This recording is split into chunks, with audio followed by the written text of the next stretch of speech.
right. Hey guys, happy Sunday. How's everybody doing? Welcome to today's live stream.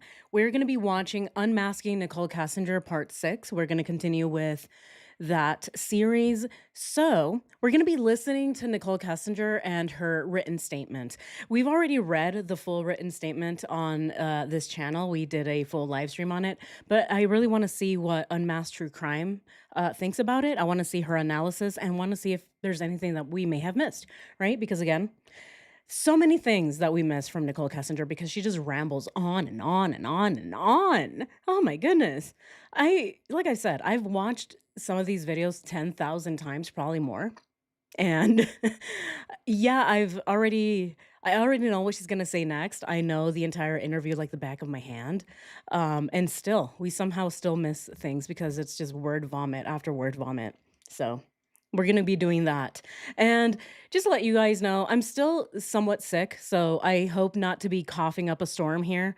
But I did really need my coffee today, so I'm gonna try my best. Okay, I'm gonna try my best to have my voice stay with me. I was also, I was out yesterday. I was doing some investigative work for the documentary, and I spent too much time outside, so I think it affected my throat.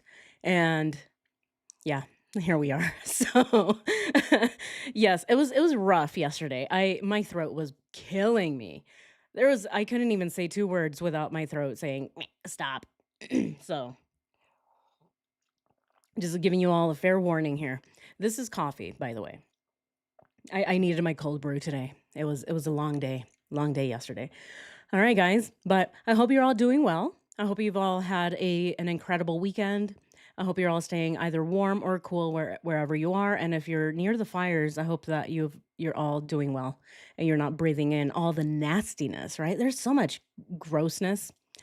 Yeah, there's just like a lot of stuff out in the air right now. Mm. Yeah, please guys, stay inside. And if you go outside, wear some type of mask. I regretted not wearing a mask of some sort yesterday because like I said, I was suffering. It was a suffer fest. All right, guys. Here we go. You see my throat is already doing it. All right, here, let's go ahead. I just want to make this just a little bit bigger for you guys. All right. Like this. Is this okay? You guys let me know. You guys let me know. What do you want to see? All right, here we go. We're just gonna move my face a little over. Here, we're doing some. There we go. We're doing some live editing here. Just making sure. Here we go. Is that good for you all? All right. Yeah, let's go ahead and dive in.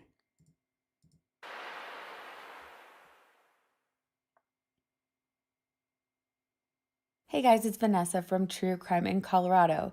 I know it's been a while since part 5, but took some time to plan out a bunch of things for the channel's future content, set up a place to film, and lined up some new things for you guys to enjoy coming soon. We have a That few sounds fun. videos coming out this week, and in our new videos coming up in March, we're going to have a new format. We also took a poll in our Fun. Patreon. Here, let's go ahead and fast forward. Like I said, you guys, this is Unmasked True Crime. So if you do want to watch, please go ahead and check out her video. Let's go ahead and just fast forward through this. Then to part 6. We left off on part 5 on August 23rd, 2018, with NK talking about how she had been fired from Tasman Geosciences on August 22nd. Why do you need my phone again? She says. Why do you need my phone, officer? I'm just the mistress in this quadruple homicide. I mean, it's not like I was really that involved or anything. Oh my goodness. Again, this is Nichol Kessinger claiming that she was not involved. Oh, I don't even know how to transfer my contacts, sir. Ugh. A lot of faking it. A lot of faking it. I hope the asylum has AC. Yeah, I do too. I do too. If they're gonna be medicating us, at least put us in an AC room, right? They're gonna be medicating us and putting us in straitjackets. I at least want to be cool, right? All right, guys, let's continue. Oh man, I don't know why is this not working? All right, here we go. She had reluctantly turned over her phone to CBI, and they told her they'd get back to her in a week or so. After this interview, we see that some texts are exchanged between NK and Agent Kobach. Earlier in the day on August 23rd, prior to her interview. Look at this. Wake up, Kevin. I need something. This is so accurate. This is so accurate to what Nicole Kessinger would do. Here, I'm just gonna move it up a little bit. You guys let me know. Again, I'm trying some, some new things here. Some new adjusting of the screen and whatnot. And I'm just experimenting here. Here, give me a second. Give me a second. I'm just gonna move it up a little bit. Just so you guys can read the very bottom of it. Okay, is that good? But yeah, look at this part. She says, "Wake up, Kevin. I need something." And yes, this is true. This is so accurate. This is when Nicole Kessinger is reaching out to Kevin at 2 in the morning, telling him, "Hey, I remembered more stuff." Oh, come on. Come on. How is she remembering stuff at 2 in the morning? You know what? This tells me that Nicole Kessinger is up at night, s- freaking out, right? I think she's freaking out, stressing, wondering, "Oh, what do the cops have on me?" What do you guys think? I think her being up at 2 in the morning tells us that she is panicking. She's panicked. Here, let's go ahead and start our first poll of the day, okay? Wait, what is this? Why is this not? Oh, here we go. Do we think her staying up at 2 in the morning is because she's panicking? Or is she really sleeping, right? She's like, right? She's in Mimi land. And she just wakes up. I remembered something. Chris needed 5 rotisserie chickens a day. Come on. I don't believe that. All right, poll time. Let's go ahead and ask the question. The question is going to be, why is Nicole up at 2 in the morning?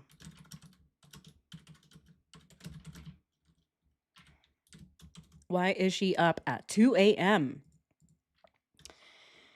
Let's see. So she wakes up and remembers stuff. Okay. So this is what she says. All right. So she wakes up and remembers more stuff. I remembered more stuff. Remembers more stuff. Come on. Oh, look, it doesn't even let me do it. Oh my goodness. YouTube. YouTube, what is up with you lately? YouTube has been having a lot of issues lately. I don't know if you guys have noticed. Um, you know, having AI combat AI is not the way, right? I think YouTube is doing it backwards where they're trying to bring AI in to combat AI channels, and then AI doesn't even know what an AI channel is. It's so ridiculous. But anyway, I'm not even going to go down that rabbit hole right now. It's just something that's happening across YouTube, and it's so annoying. Okay. So she wakes up and remembers more stuff.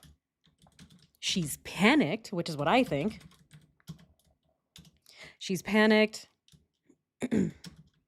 and doing damage control.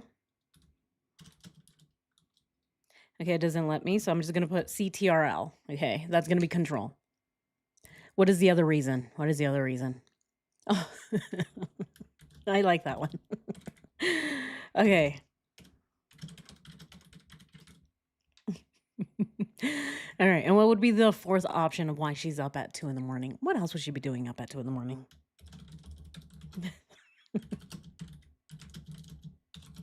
Okay. All right, so we have 2 serious ones and then 2 funny ones, right? This is what we do on this channel, okay? I like to have fun, all right? But I also like to do real analysis. So let's go ahead and start this poll. I'll get shit for it later. Oh, you're just not taking this seriously enough. You joke too much. Oh, you laugh like a child. Oh, I guess I'm a child because I like to laugh. I feel joy, so I guess I'm a child. So ridiculous. All right, guys. What do you think it is? All right. So the question is, why is NK up at 2 a.m.? She wakes up and remembers more stuff? Or she's panicked and doing damage control? She's doing laundry? Or she's prepping for back end twister? What do we think she's doing?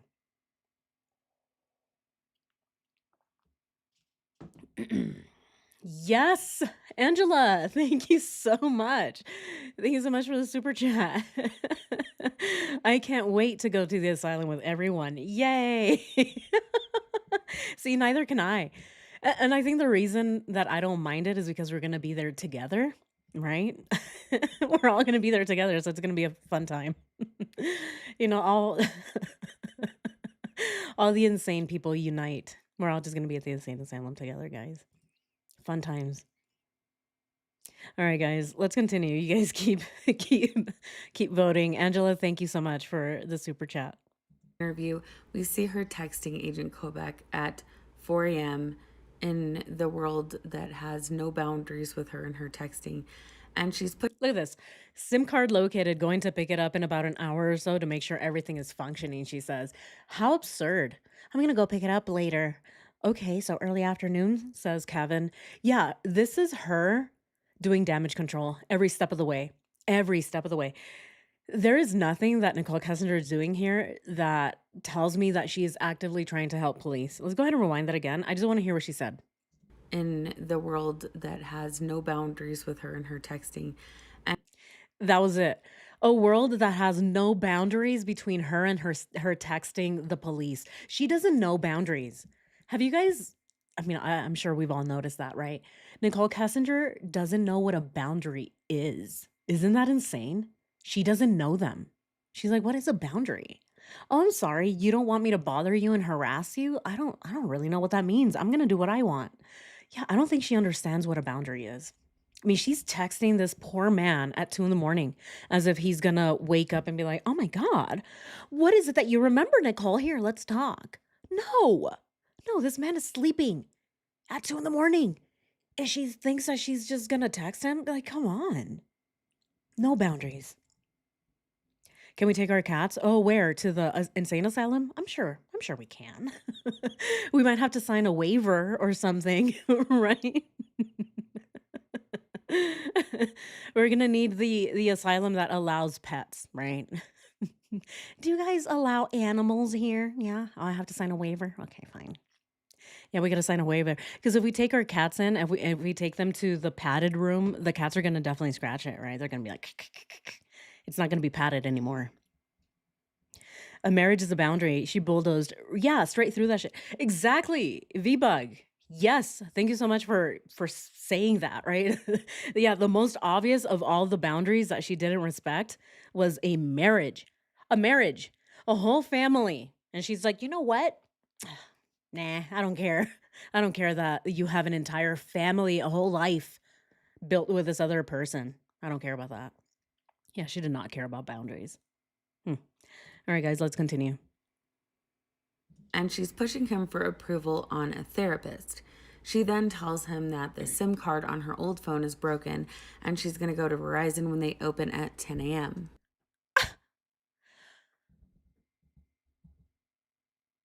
How does she break her SIM card? How does she break her SIM card? She went as far as breaking her SIM card. She snapped that thing in half. This is the lady that is claiming that she was so upset at Chris, and that's why she deleted his text messages. Yet she also snapped that thing in half. Not. Oh man. You know what thing she snapped in half, not the other thing. Or who knows, maybe she did snap that in half as well. But she snapped his SIM card her SIM card. Oh my god, what am I thinking? She snapped her SIM card in half, not his. Man.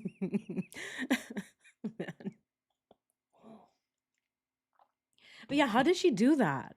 How do you snap a SIM card in half? That is almost impossible to do unless you're intentionally trying to break that thing in half, right? Unless she grabbed pliers and, forcefully snapped it, there's no way that it's just going to snap on its own or because you're trying to take it out of the phone. I mean, those things are not that fragile. They're not that delicate.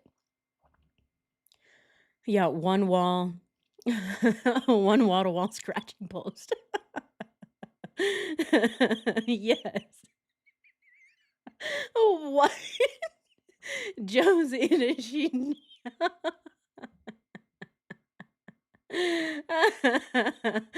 Right, yes, let's keep our minds out of the gutter. Alright, guys, let's continue.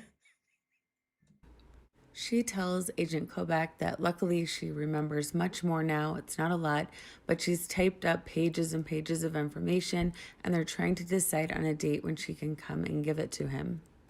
It's still unbelievable to me that after deleting all of the evidence and content between her and Chris on August 14th, that she has continued this freedom and flexibility in dealing with her phone. So they're fine with her Right. Isn't that strange? She deleted everything and she still has all of this stuff with her phone. She's like, "Oh, this one broke. Let me go get another one." Very interesting too that she ended up getting a phone, right? Why did she get a new phone? Why does she need a new phone?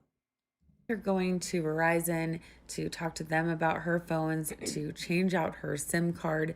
She's able to run interference or, in her terms, damage control with her friends, with Charlotte on what they should delete on social media.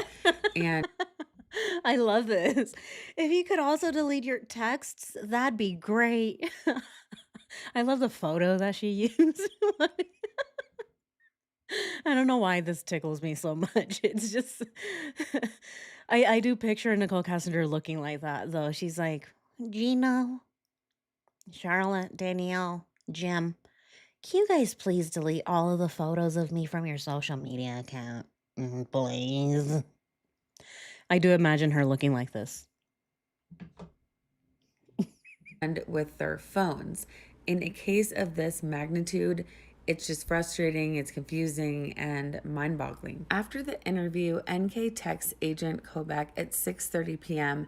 and lets him know that she watched Chris's old speech on relationships. This is an interesting one. Do we think that Nicole Kessinger found out about that speech after? What do we think?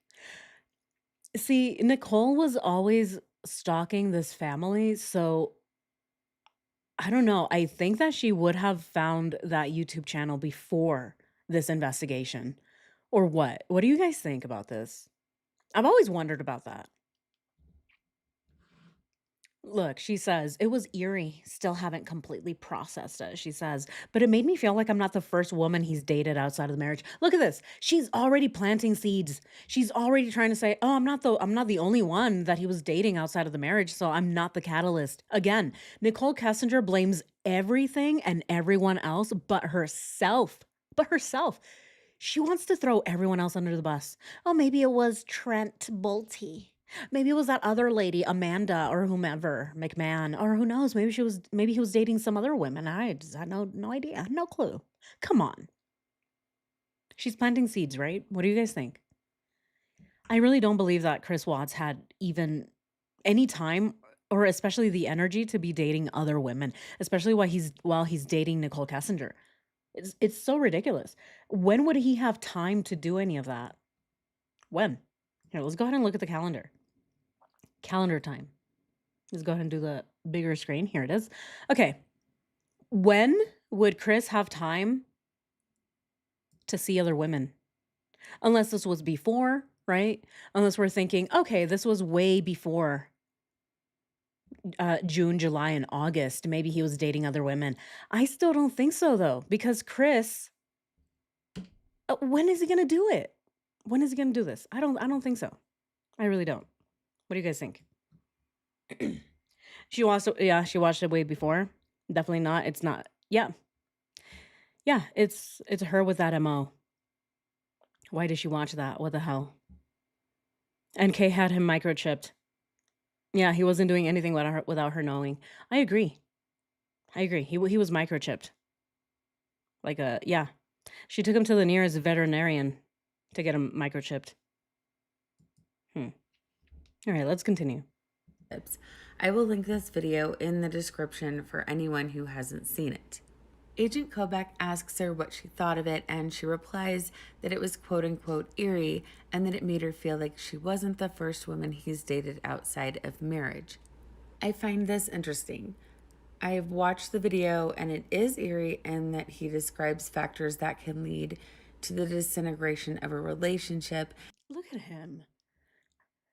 Wow. Professor Potato Head, look at him giving that ridiculous speech. Look at his glasses. He thinks he's so smart because he's wearing glasses. This is one of the worst speeches I've ever heard in my life. I hope he got an F plus because this is an F. in my opinion, that is not even any real research that he did. He just pulled everything out of his butt. What do you guys think? Yeah, look at him. He's like, if you're struggling with your marriage, it's probably because you don't find your spouse attractive anymore. If you're not lustful anymore, it's probably because you're the more attractive one and you should probably leave. It's so dumb. Oh, and then he also says, oh, if you're struggling with your marriage, have kids. Have kids. If you don't love your spouse anymore and you don't find them attractive, maybe having more kids will make you find them attractive again. How ridiculous. This is so ass backwards. You don't do that. No, if you don't find your spouse attractive anymore and you don't like them, how about you seek marriage counseling or couples counseling? And if nothing's working anymore, get divorced.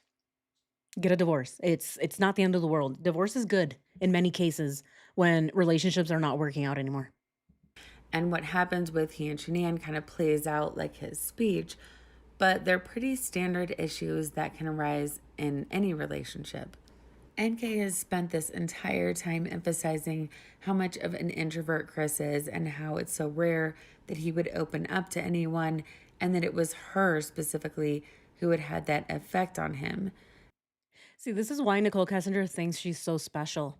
That's why she says, "Oh, see, I don't think that this man just snapped. I don't think that he just met a fucking amazing woman. He just decided to off his family." Yeah, that's why she says it.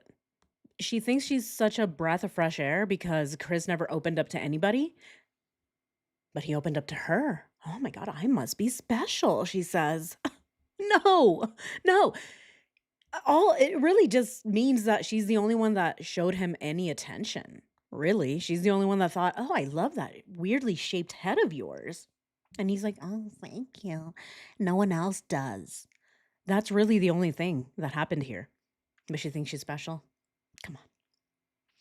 Twats sought out NK's marriage counseling services. Yes.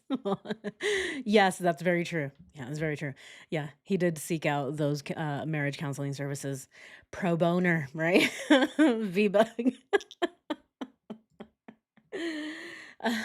She offers all the pro boner services. Everything is free. Everything is free.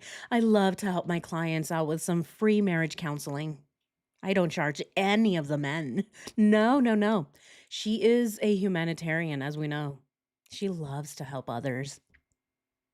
Now, in my opinion, she's kind of flipping the script here, or saying that she thinks it's possible all of a sudden that he had other affairs. This isn't the only time that she does this. It seems to pop up when it might be convenient for her, and it's not consistent with the rest of the flow of what she's been talking about in all these interviews. My reason for bringing this up is only that it's my opinion there's a narrative that's beginning to be pushed here, and I'll dive deeper into that in part 7. So NK and Agent Kobach continue discussing when Look at that. I'm okay. Some days are better than others, she says. I'm okay. Some days I remember more bullshit. Other days I don't remember anything, she says. I think, this is Nicole Kessinger trying to make it sound like she's traumatized. What do you guys think? Do you think she's trying to make it sound like she's traumatized? I've wondered. I don't know. I kind of go back and forth. Some days, do we think that she's pretending that she was so traumatized by what happened?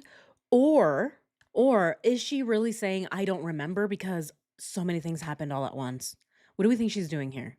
Or maybe both, right? Maybe both. Maybe she's saying, "Oh, I'm traumatized and because of that I can't remember, but also because everything happened so fast." Right? What do we think? She's playing the victim? Yeah. They both look so bloody stupid. Yeah, she flirted with Kevin to get information. I agree. I agree. How bold and stupid was it for him to pose? Oh man. Oh, Lucia. I agreed. I agreed. Okay, what do we think she's doing? Here, I think I'm gonna ask this question. I wanna ask this question to you guys. Okay, some days I can create more lies. Some days I can't remember what lie I told you yesterday, so I wrote it all down, Kevin. Yeah, she's writing everything down. She doesn't remember. She never does.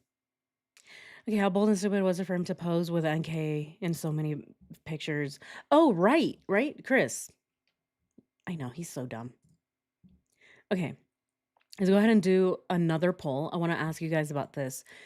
Okay, so what is NK doing when she's doing this? Okay, so hmm. The question is gonna be, what is NK doing when pretending not to know things or remember things, right? Okay. Is it that she's pretending to be traumatized?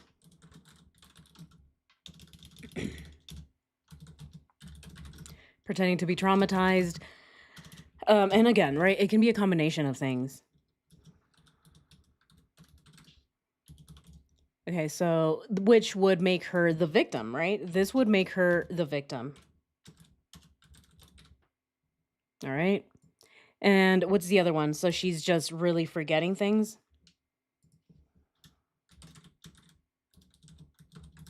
because it all happened so fast. Okay. Of course. Okay, and what is the other one? What was the other option? Hmm. She's trying to get attention away from the crime and get pity for herself. Yes, yes. Damage control, right? Yep, she starts damage control as soon as she feels like she's being challenged a bit too much, right? Do we think?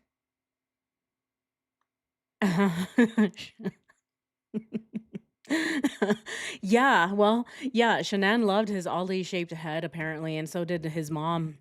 A lot of people loved his oddly shaped head.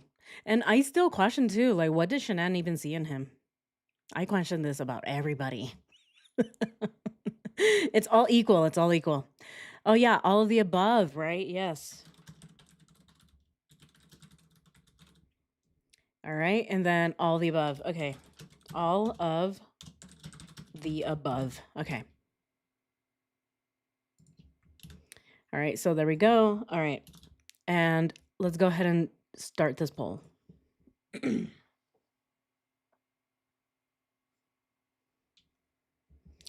All right. What is NK? Oh my God. I put ding. What is NK? Ding. When pretending not to know or remember things. Okay. What is NK doing when she pretends not to know or remember things? She's pretending to be traumatized. It's all fast, so she forgets, right? She's victimizing herself, or all the above. I think it's all the above. Yeah, she has amnesia, right? It's all very beneficial amnesia, right? It's only when it's good for her that she forgets things. Hmm. All right, guys.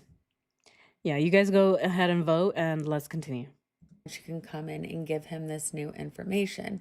Then on Wednesday, the 29th at 9:45 a.m., NK texts Agent Kobach with a question. I personally think this is important, just my opinion.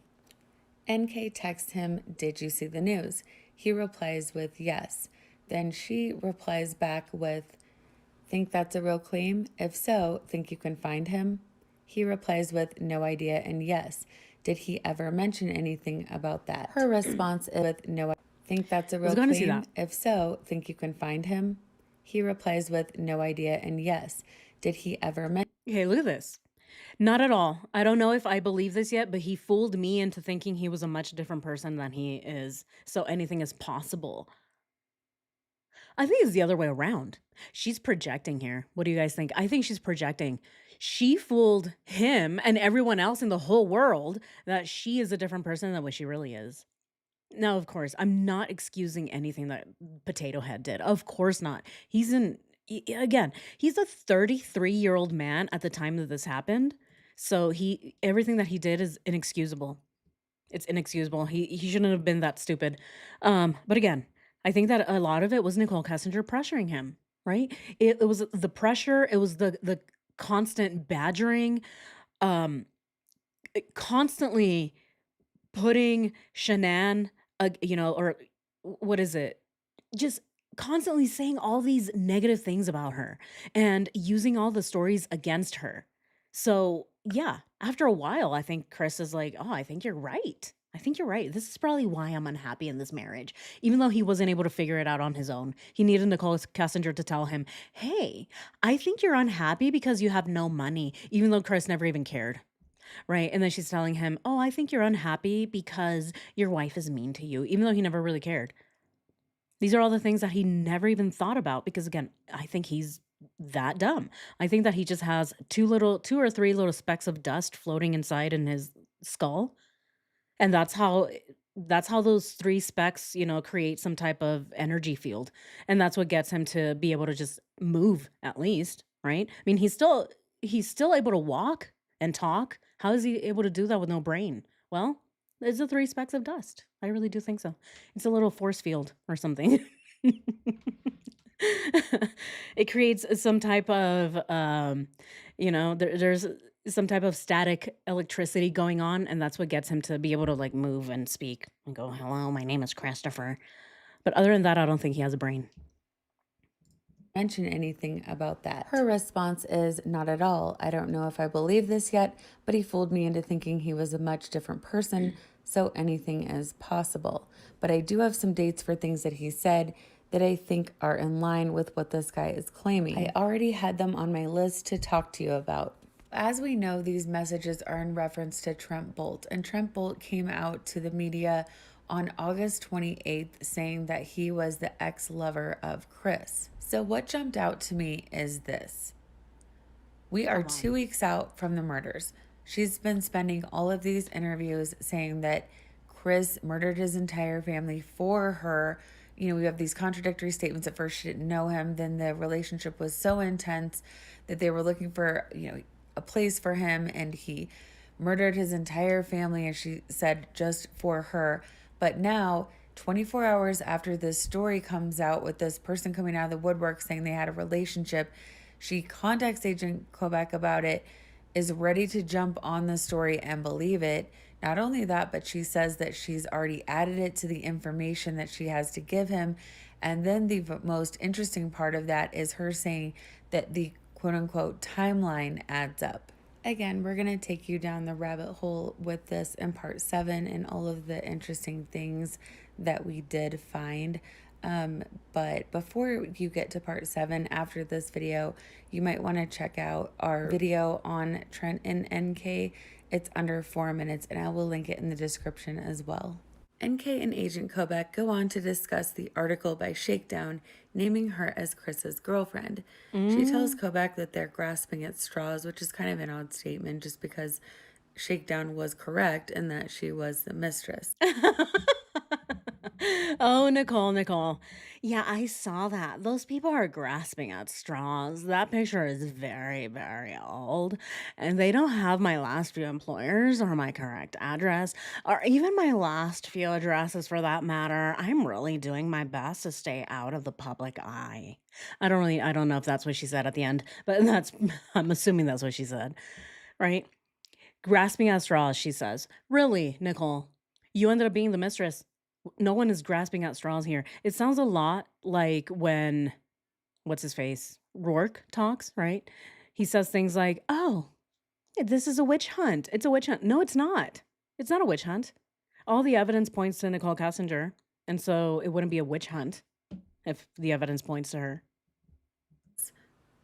NK goes into the CBI office to give her typed out information that she has remembered on September 4th, 2018. When NK gets there, Agent Kobach advises her that Detective Baumhover will now be her point of contact. Interestingly, even though there's another 2.5 months until Chris will plead guilty, we don't see any correspondence or any kinds of interviews or discussions in Discovery between Detective Baumhover and NK. She hands them a 7-page document with the information that she's remembered, and it also says in Discovery that at that time they took possession of her iPhone 6. He does note in the report that she's previously surrendered, is his term, her phone to Agent Kobach. And he's referring to obviously when they took it in the last interview and ran it through Celebrite. I just personally think it's a little odd that they waited until September 4th to actually make her surrender the phone. So September 4th? They waited until September 4th for her to surrender her phone. Oh my God. How? That is so ridiculous. September 4th? Let's go ahead and look at this. All right, so look at this. She gives her last interview on the 22nd, and she doesn't surrender her phone until September 4th. September 4th. It's what? It's 3 weeks later? See, this is the police did such a poor job. They're terrible. I can't believe that God, they did such a shitty job at this investigation. And it's all just half-assed, in my opinion. They didn't really do anything. That is so crazy. Should we put that in the calendar? I think we should, right? I think that's pretty important to put in here that Nichol Kessinger wasn't forced to turn in her phone until September 4th. Wow.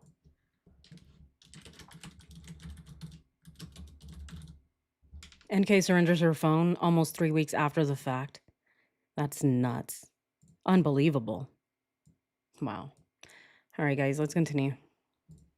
she hands them the 7-page document that she's typed out, and the very first thing it says is that she asked Chris when he and Shanann had decided to separate, and he said late March or early April. So one thing I always look out for when I'm reading about these cases or reviewing discoveries is coincidences. And that's a whole nother topic, but one of the oddest parts about this case, and this has been talked about by many, many people across all kinds of platforms and forums and groups, is all of the just convenient, quote unquote, coincidences. Yep. So we know that Yep. the late March, early April timeframe is also the exact same timeframe that NK started working with Chris at Anadarko. So it's very nice and convenient that they decided to separate the minute that she started working there. And also around the exact same time that coworkers say that they start seeing them talking in very close proximity in hallways. Yep. And also, when Trent Bolt is asked when his relationship with Chris allegedly occurred, and again, I'm jumping a little bit ahead of myself because this will be included in part 7, he conveniently tells investigators that they were in a relationship from June 2017 until late March, early April 2018. Huh. What do we think about this? He does say that.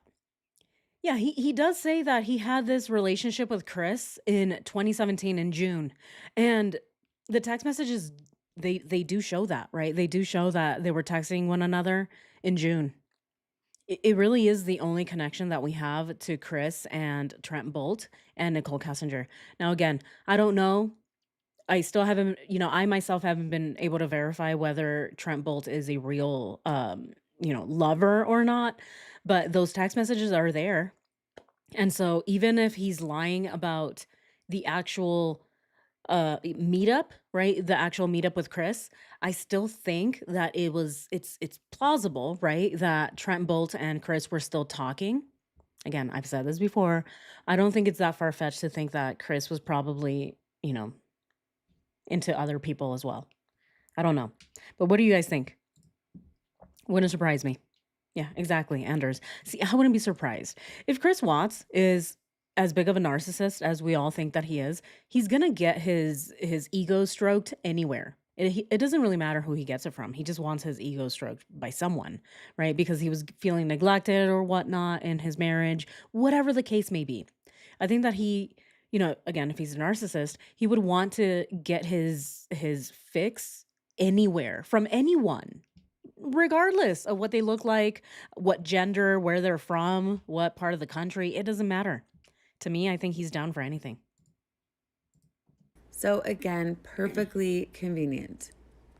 So, when you compare NK and Trent Bolt's perfectly synced timeframes, it piques one's curiosity, or at least it should. Really? Cowboy? No way.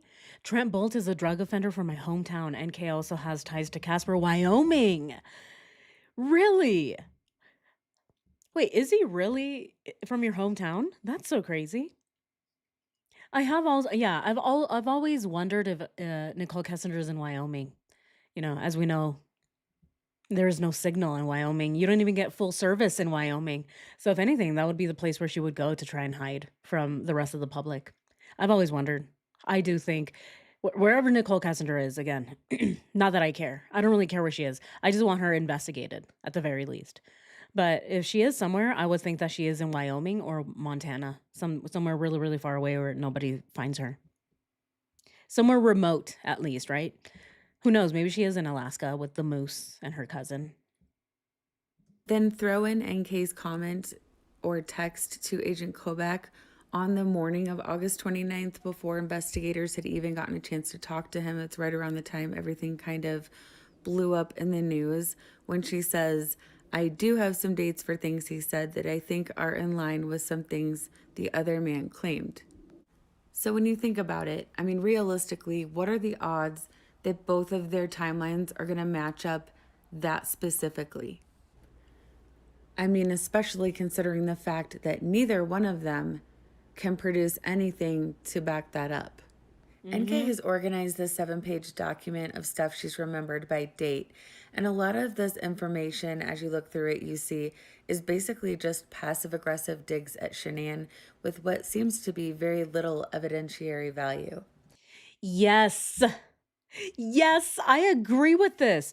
Her entire testimony was nothing but a bunch of victim blaming. She Oh my god, the whole time she's just basically bashing Shanann. None of this has any value to the investigation whatsoever. She's not providing any new information. She's not providing any new memories, right? I mean, she claims that, "Oh, I remember more stuff." Yet she doesn't remember anything.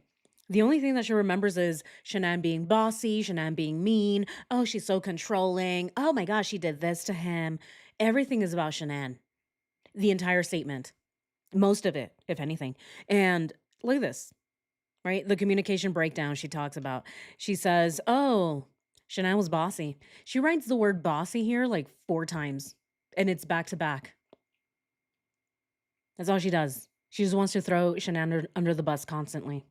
None of this is valuable to the police. And then when you get to June 27th, this is the part where she talks about the condoms. Oh my And the goodness. only reason that I even feel this is relevant is for the reason I think it does tie into, in my opinion, in the other parts, as you see when I talk about July 14th. Yeah. She also talks about the condoms. This is where wait, do we think this really happened? I've wondered. Do we really think that this happened? Chris brought a box of condoms, one full, unopened, right? So with the plastic still there, and then a second set of condoms from a partially used box. He really brought 2 boxes over? Look, she says, "I asked Chris Watts why he has a set of partially used condoms. Chris Watts informs me that the condoms he has are from back when he was still having sex with his wife. Told me that it had been sitting in the closet collecting dust and that Shanann probably did not even know that they were still there. Asked him and Shanann asked why him and Shanann used condoms. Chris informed me that Shanann didn't like to get messy. I think this is BS. What do you guys think? I don't know. I don't believe this. I don't believe this. Do we think that Nicole Kessinger is making it up or do we think that Chris lied to her about it? This is where I go back and forth. I don't even know. I know that these are all lies. I just don't know who lied to who. Do we think Chris lied to her and then she's just repeating the lie? Or is she making this up? Is this part of her lie? I want to know what you guys think. Okay, I was curious, so I looked up the expiration date on the condoms and noted that the unopened set expired in late 2022. Fuck. Goodness, she is obsessed. and open the open set expired in early 2023. This woman remembers when the box of condoms expired, people, okay? She knows that. She knows that Chris lost 13 pounds from July 4th through August 12th, but she doesn't remember other things like the 111-minute phone call. Look, I looked up, you guys probably can't see it because it's so tiny. I'm so sorry. So sorry. You guys are having to squint on the side of your screen. You're like, hold on. Where, where's my magnifying glass? I'm so sorry, you guys. If you guys are watching on TV, you probably can still read it, but all right, here it is. Okay. I was so curious. So I looked up the expiration date, right? Expired in 2023. I looked up the lifespan of an unopened condom and discovered it's approximately 5 years. How is this important? Why is this important to the investigation, Nicole? Why does she spend 40 minutes typing this out? This was 2018, so it's not like she just fed it to Chat GPT and was like, "Here, chat, can you let me know when the condoms expire?" No. She spent time doing this on Office, right? On Microsoft Office. Who knows? She probably downloaded Microsoft Office for the first time just so that she can have Microsoft Word to be able to put these in bullet points. Like, this is just so ridiculous. Oh my goodness. Look, based on my research, I assume these condoms were manufactured in late 2017 and 2018. They're from Bangladesh too, Kevin. The first box was manufactured in Bangladesh. The second one was manufactured in Indonesia. The last one has a later expiration date. The first one has a much earlier expiration date. Ah, why does it matter? You think NK is making it up? All roads lead to NK. Yes, yes, yes. Yeah, it's funny that she remembers those details, right? All right, guys. Here, I'm gonna end our last poll. I'm gonna ask you guys about this. I want to know what you guys think about this part here. Do we think that she's making it up, or did Chris lie to her about it? Because you know what, I do also think that Chris lied to her a lot.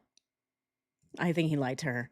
I think he lied to her about the baby. I think he lied to her about this part too. I really do think that he brought those condoms over and he's like, "Oh yeah, I just don't use them anymore. I just, me and my spouse haven't had any intimacy since, 2010."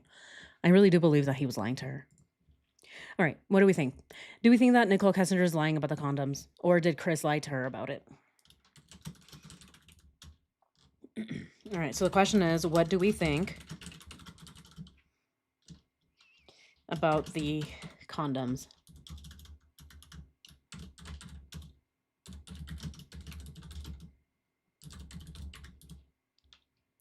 All right. Do we think that so NK made it up? So she just made it up completely, or Chris lied to her about it?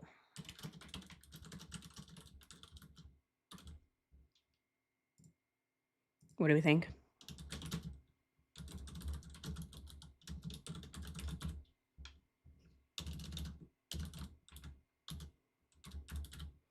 Okay, and then the last one, just for anybody who has no inclination, it's going to be the no inclination. Some people, or some people need more evidence. All right. All right, let's go ahead and start this poll. I just want to make sure I typed everything correctly. All right, that works. Okay. Hey, deadline, how's it going? Yes, we are talking about the expired condoms.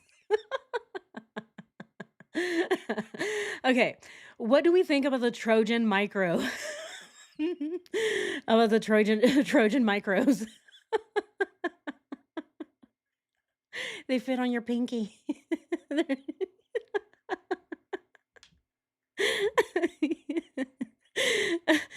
Like the things that chefs or cooks they put on their finger when they cut themselves open and they have to put a band-aid over. That's what I imagine these Trojan micros look like. All right. And Kay made it a completely Chris Watts lied to her about it. She worked for Trojan. So that's how she knows this information. Or we have no inclination. What do we think it is?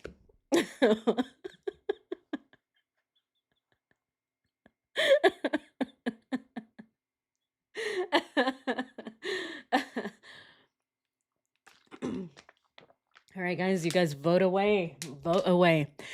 All right, let's continue with this. Yes, that's what it is. Yes, a V-bug. The finger cots. Yes. That's what I imagine these things looking like. I have to look it up. I have to look it up. I gotta show you guys. Oh man. Oh man. I don't know why this makes me laugh so much. That's because I'm immature. I forgot.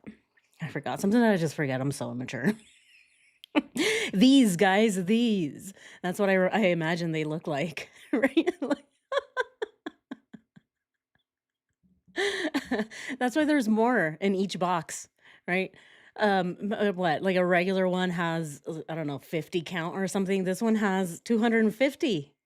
Same box, same price, but it has more of them because there's less material being used. I bet he has.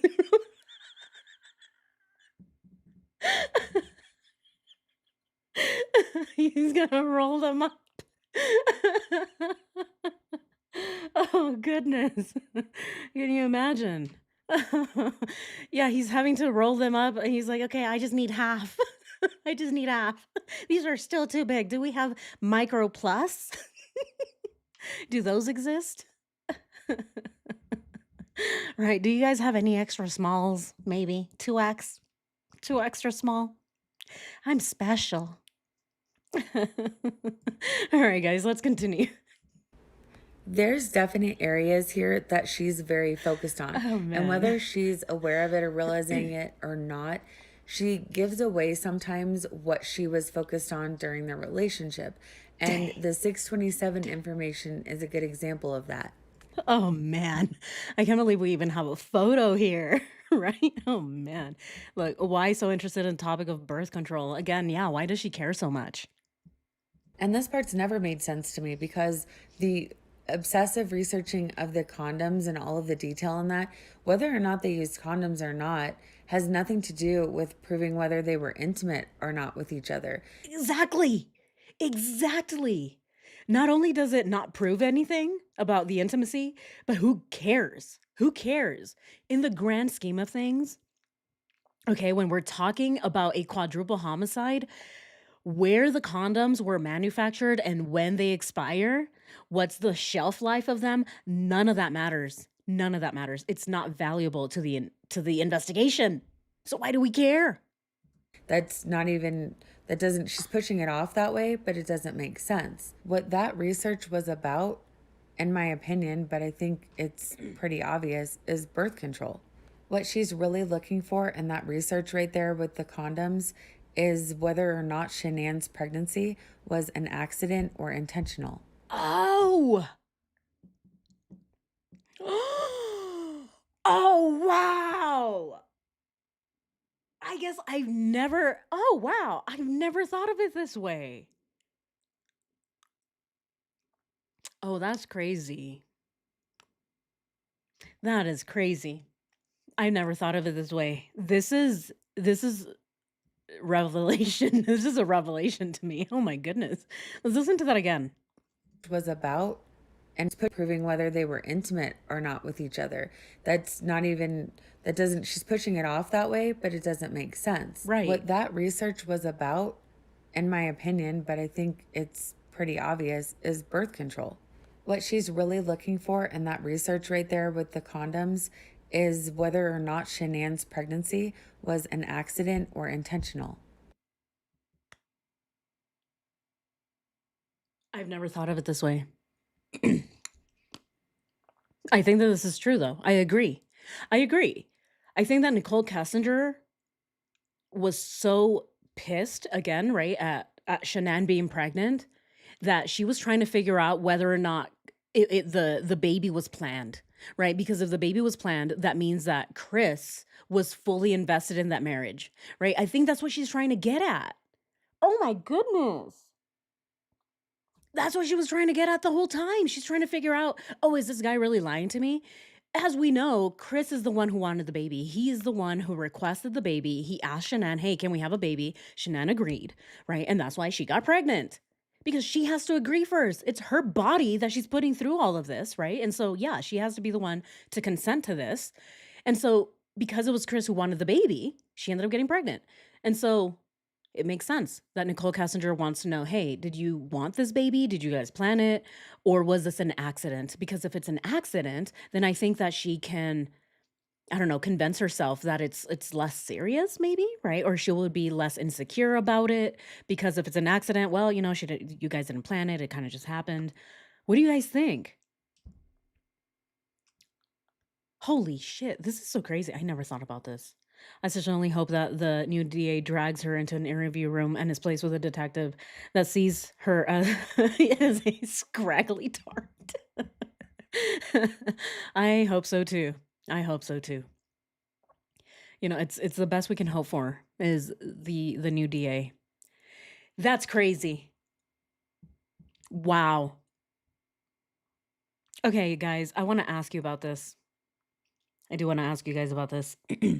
Okay, but we're still, man. Okay, you guys keep voting about the Trojan micros, but I think that he lied to her about it.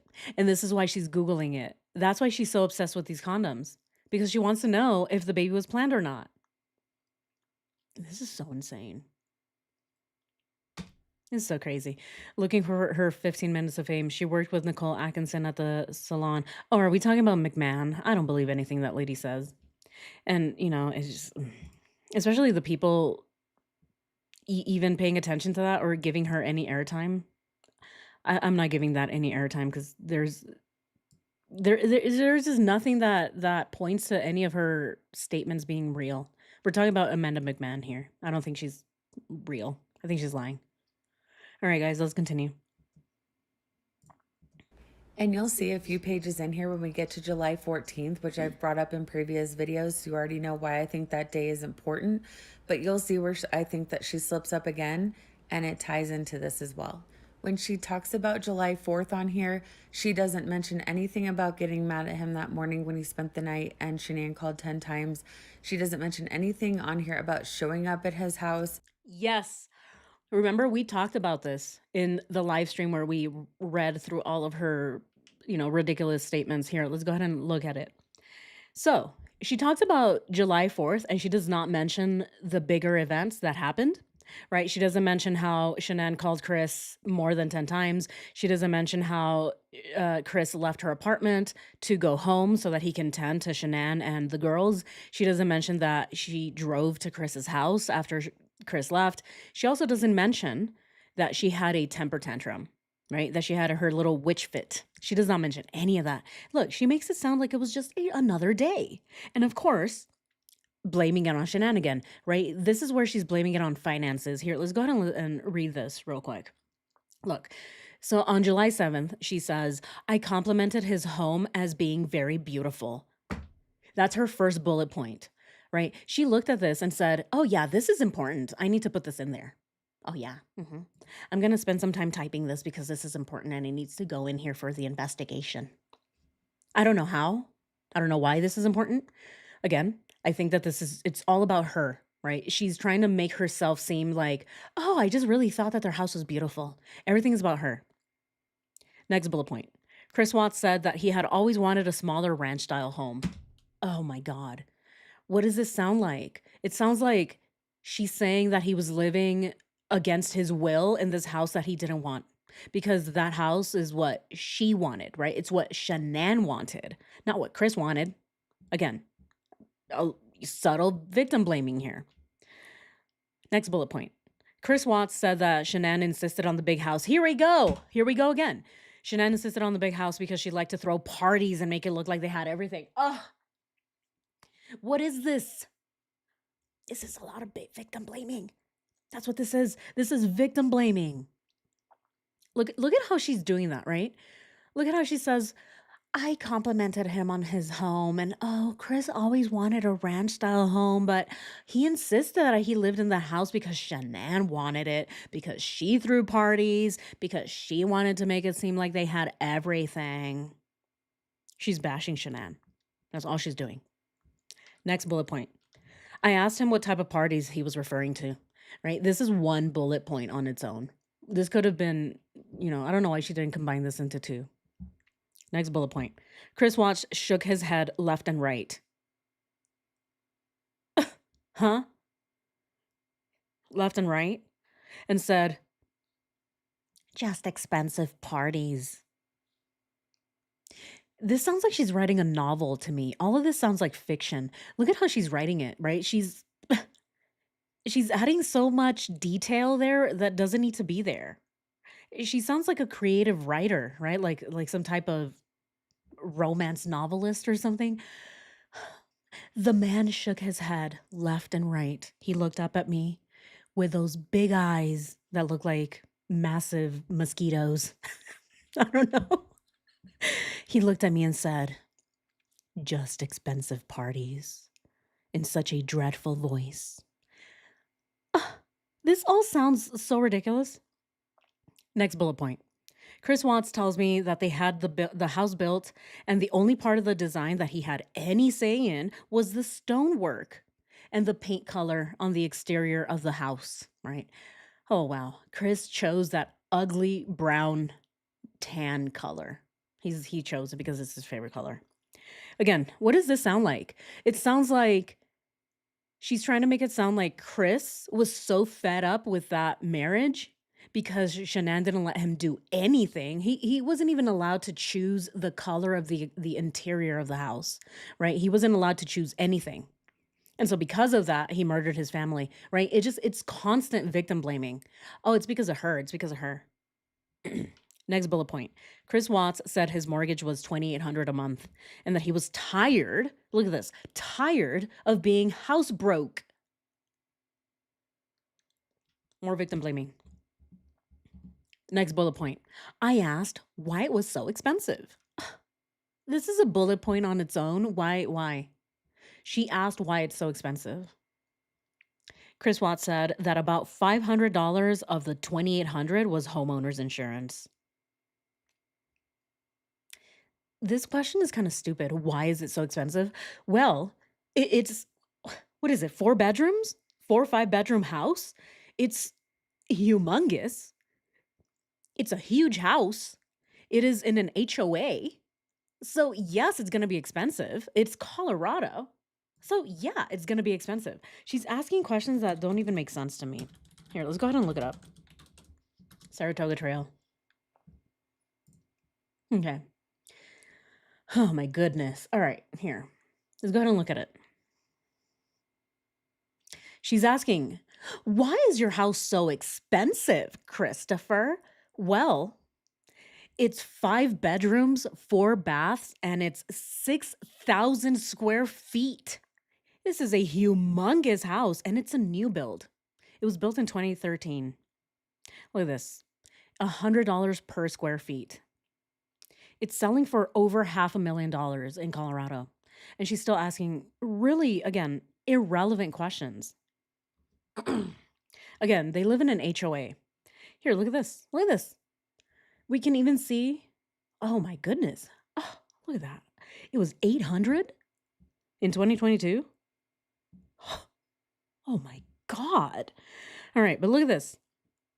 So when they purchased the house, it was like 500. Now it's well over that amount, right? And again, she's asking dumb questions. It's a huge house. Of course, it's going to be expensive. If anything, I think 2,800 a month is really low for a humongous house like this. I mean, imagine buying a house this big in LA, right? Or Seattle or New York, right? Imagine buying a house like this in New York. A house this big in LA would be well over $1 million. But she's asking these questions, right? Come on.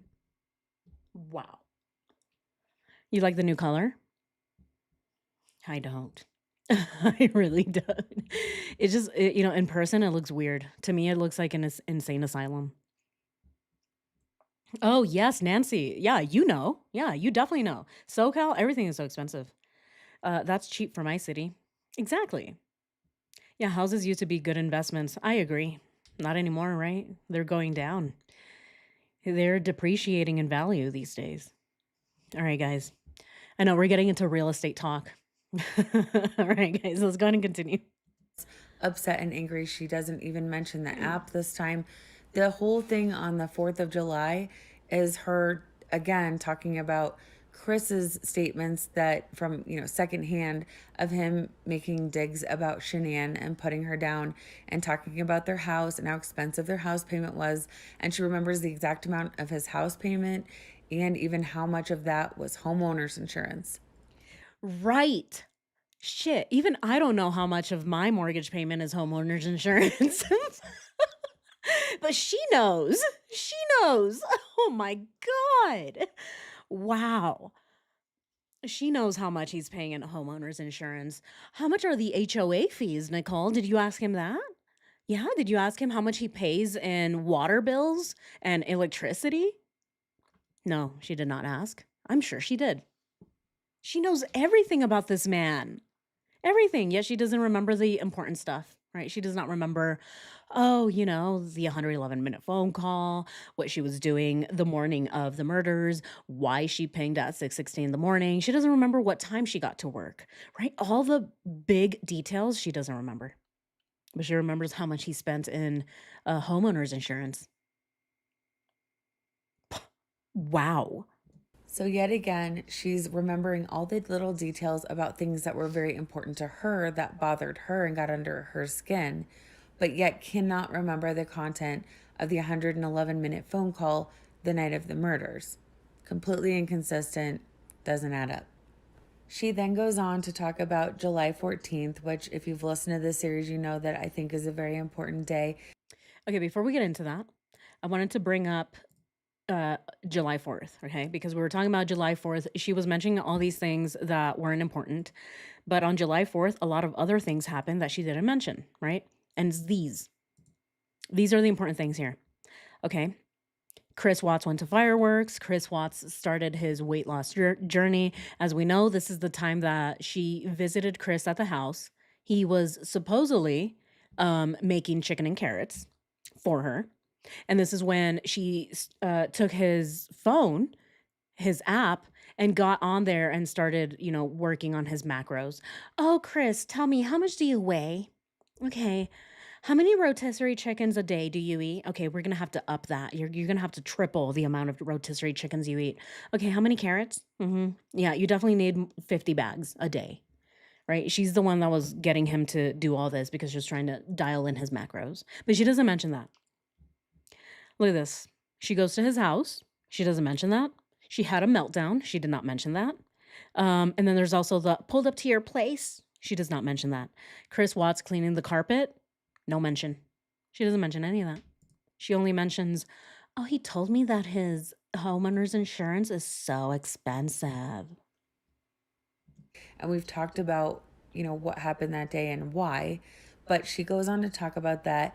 And yet again, in my opinion, attempts to create a narrative and a backstory to why she got upset that day that just doesn't seem to add up. And just to point out again, the patterns, or to me, they're like little Easter eggs in this discovery. But yet again, on July 14th, the little things that she's remembered, she brings up that very specific time frame again of late March, early April, as far as referring to when Chris tells her during that argument. Look at this. He was intimate with his wife. Him and Shanann had sex in May. Wow. Look, he told me he used no protection. I agree with her that all this information here, they're like a bunch of little Easter eggs. I think this is why many of us are obsessed with this case, is because I think the truth is in here. It just needs to be pieced together. These are all just little puzzles that are kind of thrown around everywhere, and we just need to bring them all together and then build it out to be able to see what actually happened. So I agree. I think this is why we're stuck here, right? We're on Watts Island because all of these little Easter eggs, and I love Easter eggs. I really do. Um, yeah. Especially when it comes to video games. I don't play video games as much as I used to, but when I played video games, I loved solving Easter eggs, especially for Call of Duty, Black Ops 3, zombies. I love zombies. I used to play zombies all the time. And yeah, I'm just trying to figure out the Easter eggs. And I think this is why this case is also, it always brings me back because all of these missing puzzle pieces are everywhere. We just need to bring it together. All right, guys, let's continue. When the last time that he and Shanann were intimate. So, again, this series is not me making any accusations or anything like that. It's just discovery right there in black and white, mixed in with my opinions and interpretations on certain things. Everyone has to come to their own conclusions on what we're showing you. However, after you see these things time and time again, in my opinion, at some point they become tells. And to me, this time frame is very important to her. Then you have to just ask yourself why. Scott, I love it. All my broken puzzle pieces. Wow, that's really good. That's really good. I wonder, is that what Nicole Kessinger's book title would be? All My Broken Puzzle Pieces by NK. Or NK's cousin, right? I wonder who would write that book for her. All My Broken Puzzle Pieces. I love it. I love it. Tiffany, if you're listening, if you're watching, can you go ahead and make a book called All My Broken Puzzle Pieces? I love your art. I love all of your little knickknacks that you make. Love it. If you're watching, please. I would love to see how you would make something like this. Oh, by the way, guys, if you haven't done so already, go over to the community page.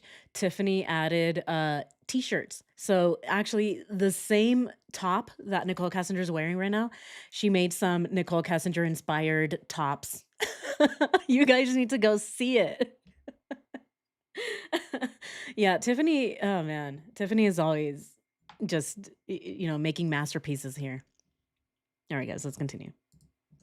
We know from both Chris and NK that NK got upset that day after she dropped him off on the 14th. We know that she walked through the whole house, the basement, the upstairs, the girls' rooms, talked about the books. I'm sure there's a lot more that wasn't disclosed that we don't know that went on in the house or where she walked through that day. Something set her off, though. We do know that. So after she's set off by whatever it is, which, in my opinion, I've made clear what I think that it is. Halfway down the page, she specifically says that she starts quizzing him about when he was last intimate with Shanann and if they've used protection, and specifically states if they were actively trying to have a child. So it doesn't really make sense on why that would be such a huge deal or such a sticking point for her, because if you believe her timeline, they just became physically intimate about 2.5 weeks before this. So, and Shanann's been gone in North Carolina the entire time, and Kay knows that. So why would it matter if they were intimate before she left or before he was ever involved with NK? All right, let's go ahead and rewind this. I just wanted to see this at the bottom here. It says Chris stated that he felt bad when he found out Shanann was pregnant. I think so. I do believe him here because the video shows us that he was excuse me. The video shows us that he was not happy. When he found out that she was pregnant, he was not at all enthusiastic about it. Do we agree? Do we agree the man was not enthusiastic? But I think, by that point, he was already talking to Nicole Kessinger. And so he saw Shanann being pregnant as a huge obstacle for him to be able to start this relationship with a new woman. He definitely felt like, oh, shit. Dang. But he had already asked for the baby. Wow. What a scumbag. She left or before he was ever involved with NK. So like I've said before, I think that she was fully aware. It was announced publicly in multiple posts on Facebook. What do we think about this? Do we think that Chris felt bad for NK and not Shanann? What do we think? He was going to be in big trouble with NK? Is it possible that he felt bad for both? You know, this is a good question. Let's go ahead and ask this question. What do you guys think? Yeah, let's go ahead and ask. Let's go ahead and end our previous poll. All right. So our previous poll, what do we think about the Trojan micro condoms? Chris Watts lied to her about it. Look at that. 47% saying that Chris Watts lied to her about it. 37 say that NK made it up completely. No inclination is 9%. And she worked for Trojan, 7%. She can add that to her resume now, too. She knows how to manufacture all kinds of different condoms. Glow in the dark, small, tiny, big, all of them. All of them. Okay, what about this part? Do we think that Chris Watts felt bad? Okay. Who?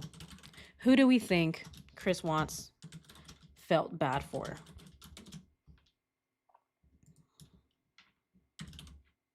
NK? SR? Both?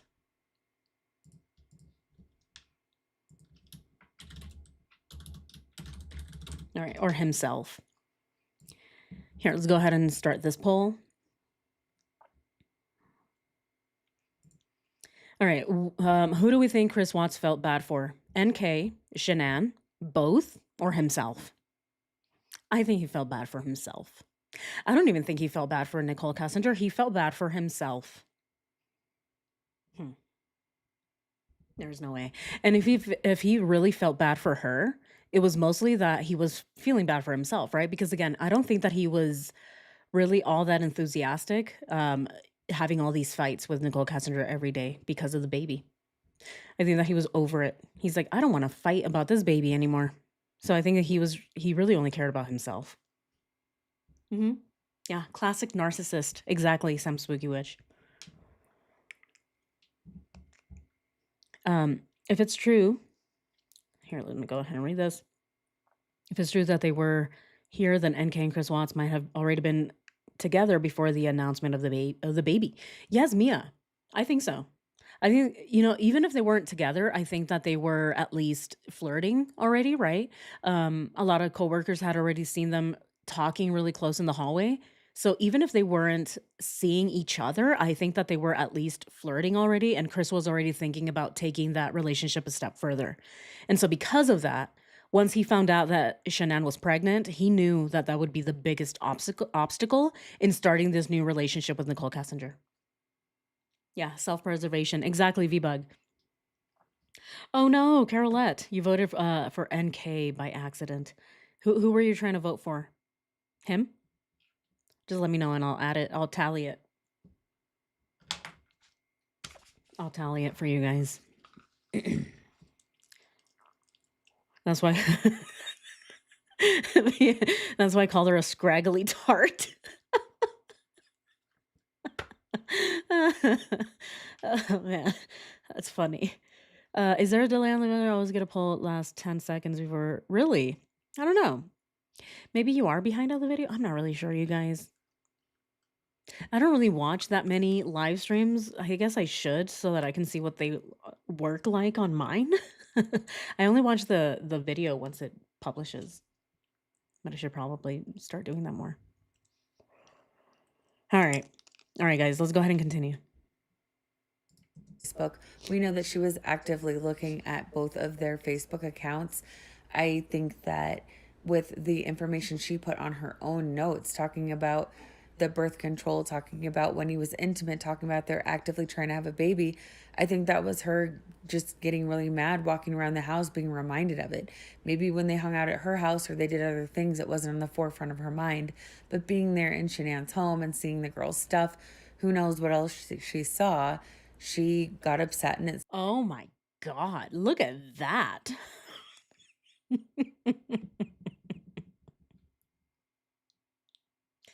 Ugh. Every time I see old photos of Chris, I can't. I just can't. Here, let's go ahead and rewind that. I don't want to see that. I also don't want to see that, but you know what? I think that's better. You guys let me know. Okay, Boops. Chris said in 2019 that he had been with NK right before he walked in. He had been with her? As in physically? As in intimately? When was that again? Here, let's go ahead and do the present screen so you guys can see it. All right. Let's look at the present screen. Okay. So you're saying, okay, where is it? I lost the comment. Oh, here it is. Okay. In 2019, he said right before he walked in on the May 29th video. Okay. Let's go back to May. All right. This is the video. Okay. Look at this, guys.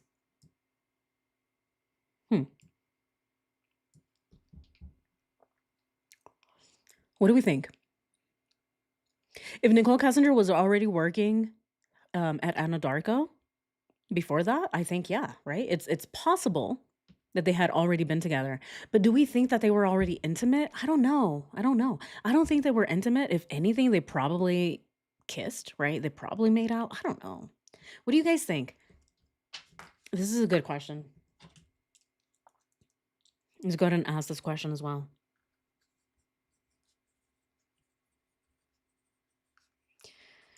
Huh. Before the May 29th video. I don't know, because I don't know what to believe about that, because we see, right, again, and this is just basing it off of the emails, right, between them. We don't really, I don't know, we kind of see like the beginning of the relationship during this email, but it's possible, right? It's possible that they were probably already sucking faces. What do you guys think? Do you think they were sucking faces already? Here, let's go ahead and just look at the emails again. Okay, what do we think based on this? I'm a straightforward guy. You think they were sucking faces? At the minimum, right? At the bare minimum. They were making out, holding hands probably. I don't think they were intimate. You do, Boops? You think they were intimate on day 1? Oh my god. Well, when Nichol Kessinger talks about this, she kind of, she gives us a little her little BS talk, right? She's like, "Oh, yeah, kind of. I mean, kind of, sort of, basically, pretty much." But as soon as we took it outside of work, it was almost instant, is what she says. Hmm. Staged emails. You guys think it's staged emails still? Okay. I've never seen evidence they processed for the truck. Email seems staged on her end. He doesn't quite get it. Okay.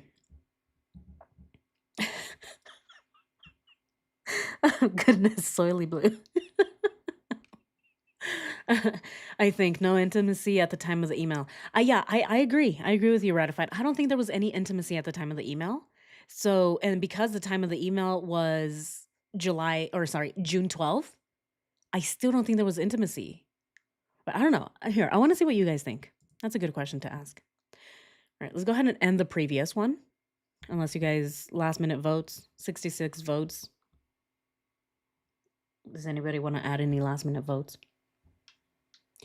All right, let's go ahead and, oh, look at that. One more. Okay, let's go ahead and end it. All right, so who do we think Chris Watts felt bad for? 73% of you think himself. 21% think NK. 6% think both. Look at that. 0% think that he felt bad for Shanann. Of course he didn't. I don't think so either. Okay. Next poll. Do we think... All right, so do we think NK and Chris Watts had been intimate by the time of the... Should we do baby video? Baby video, yeah. Let's do baby video.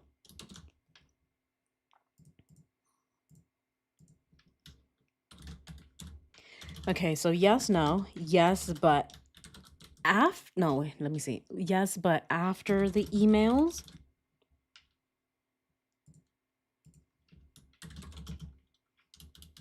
And then no inclination. All right. You guys let me know what you think.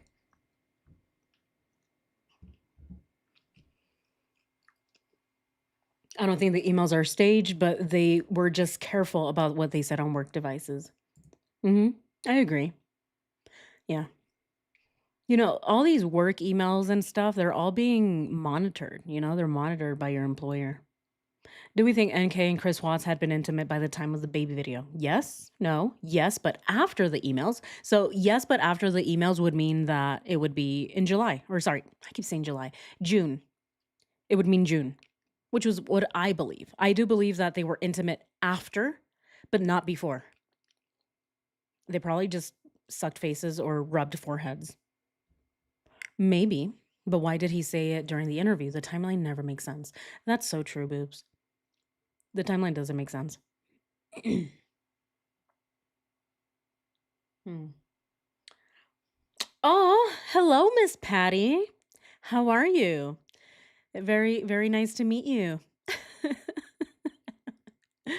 Hello, hello.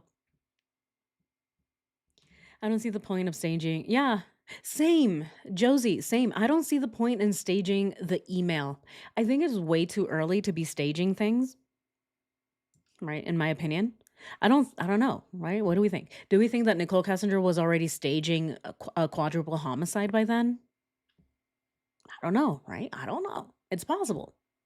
Again, this is the woman that was Googling the family before she even met them. So anything is possible with her. I would not put anything past her. In 2019, I thought he said he felt guilty in the baby video because he was already talking to her. Oh, got it, Court. Yeah, I think so too. I think so too. I think that they were talking. They were flirting. They were probably holding hands. They were definitely having an inappropriate relationship because he's married. Oh, that's so sweet, Farrah Foxtails. Aw. Oh, that's so sweet. Yeah, we just laugh. That's all we do on this channel is laugh. Laugh, and we do some great analysis too, though. I gotta remind people, especially for those that are like, "Ugh, there isn't enough analysis in this video, just a bunch of laughter." Well, I'm sorry that you don't feel joy. All right, guys, let's go ahead and continue.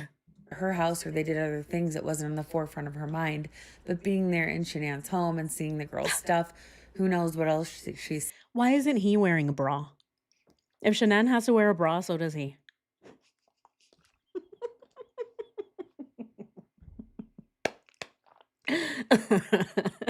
Let's continue. I don't, I don't know why I'm laughing. saw, she got upset and it sparked the argument.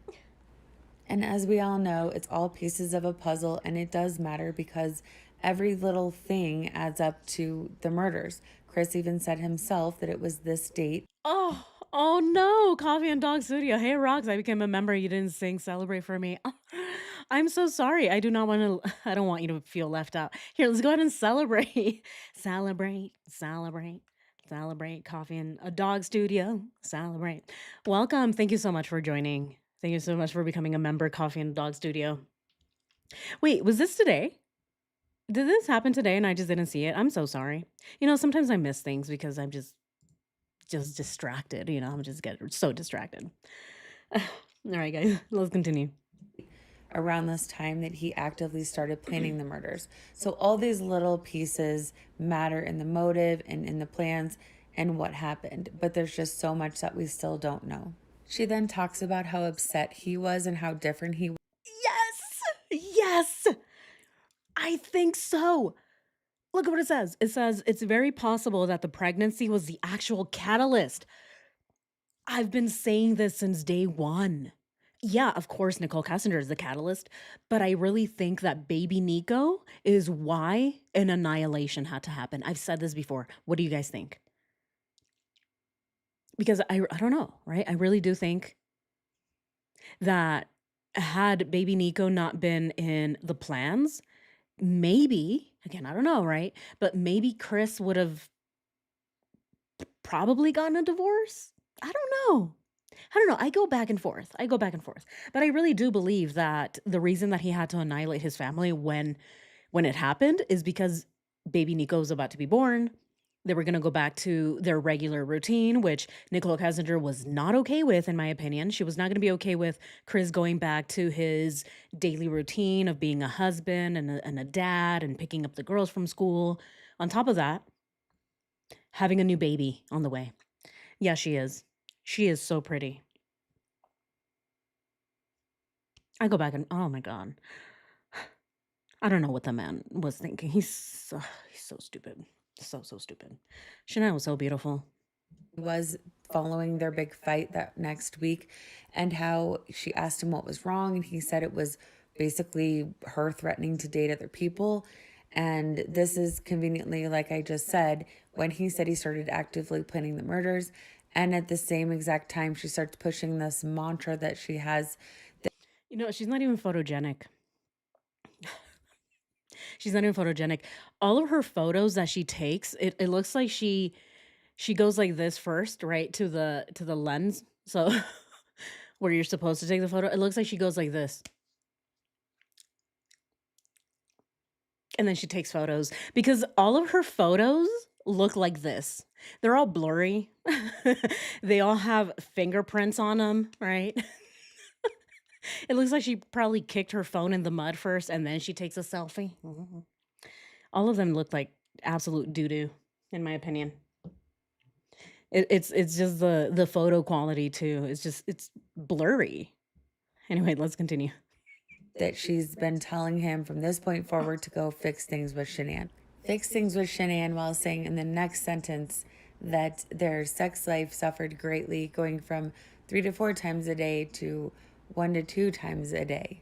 So that 3 to 4 times a day just throws me. I mean, they had jobs, right? Just leave in comments below if No. It's gone. And Kay brushes her teeth once a month.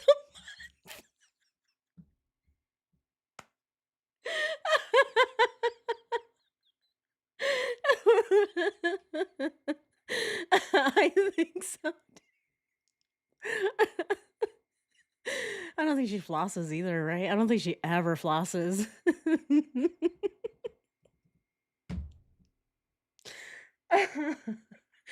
Guys, you know, some of your comments in the chat just get me sometimes. I just lose it.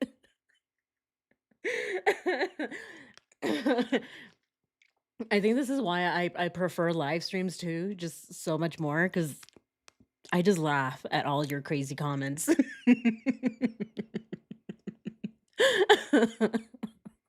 in the next sentence that their sex life suffered greatly, going from 3 to 4 times a day to 1 to 2 times a day. So that 3 to 4 times a day just throws me. I mean, they had jobs, right? Oh my goodness. Just leave in comments below if 3 to 4 times a day is a thing. From there, she just goes on to allegedly remembering one thing from their conversations when he was in North Carolina. And it's again a dig at Shanann. It's a secondhand conversation that she wasn't involved in. And she says that he talked to his friend Mark, and his friend Mark happens to bring up that in the past there was a question about her with money at an old company. Again, it has absolutely nothing. BS, BS. Okay, I want to go back to this. Look at this. This dig at Shanann is just me remembering. Yeah, that entire written statement with police, all of it is just digging at Shanann, just constant digs. And it's her remembering. Oh, I remembered more stuff, Kevin. I remember that Shanann sucked. I remember that she was so controlling. Oh yeah, I remember more stuff. I remember that that woman would make him live in a house that he didn't want to live in. Oh, I remember more stuff. With her, remembering more stuff is bashing Shanann. That's basically it. There was a question about her with money at an old company. Again, it has absolutely nothing to do with the investigation.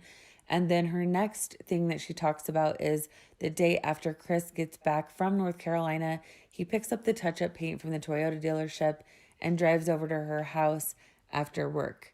This is also Bird watcher. The Vaseline filter. I used to see that. Wait, what? Is that a diaper on her face? Who? Oh. Oh,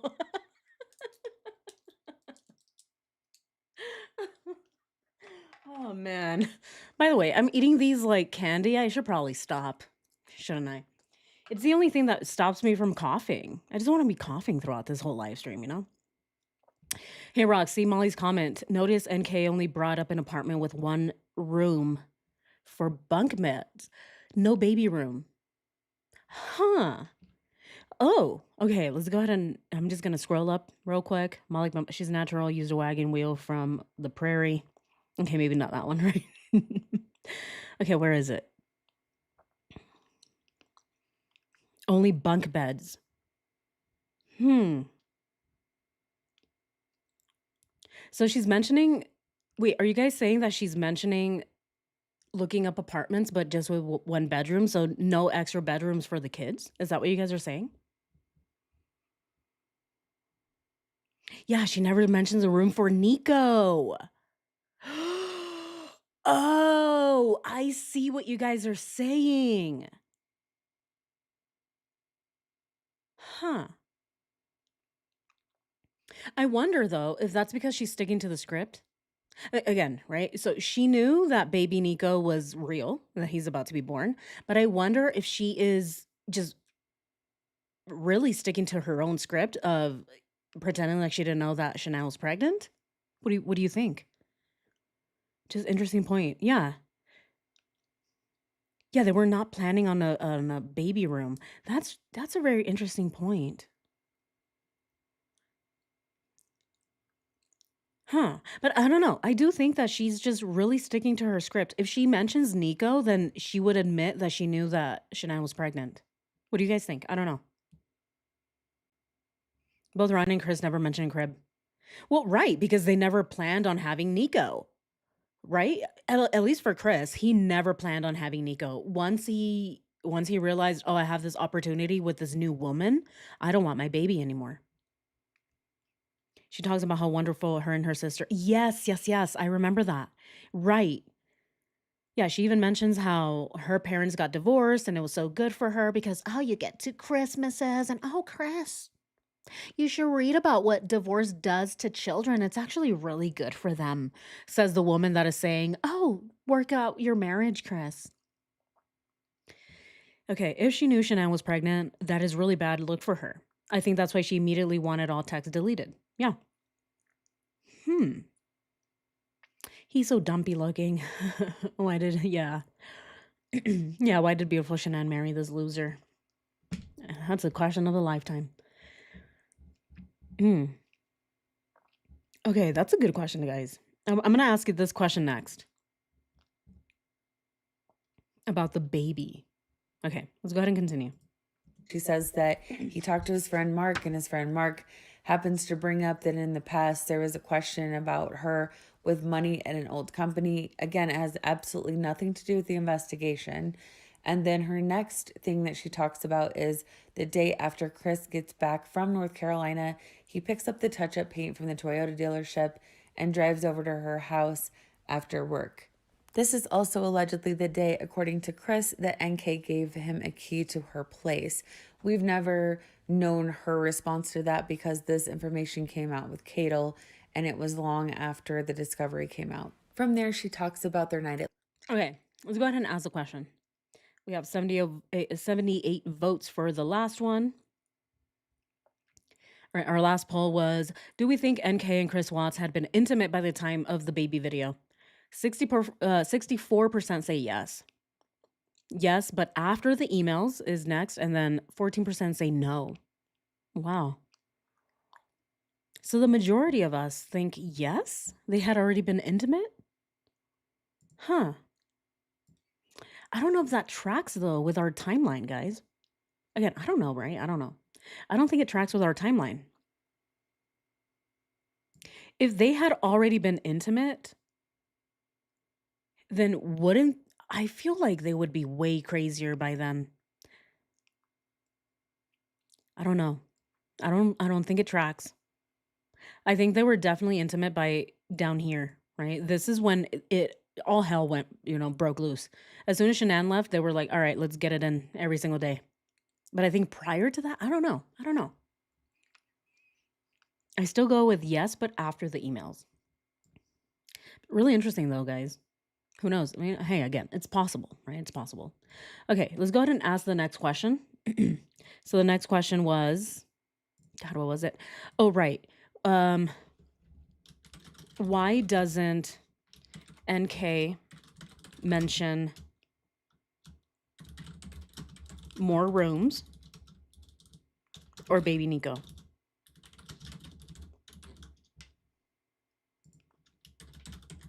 Okay, so first one is she's sticking to the script.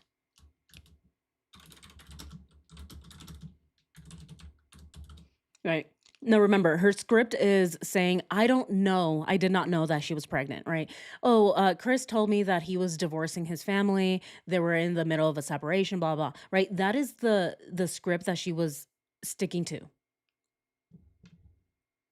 Whatever the day the park was, that was the first Twister day. Yeah, yeah, yeah.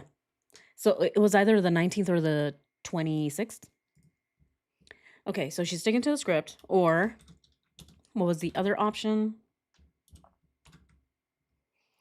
Um, so what is the other thing, right? What is the other reason that she would not be mentioning baby Nico? Um, okay, so the plan. Oh, right, because he was the catalyst?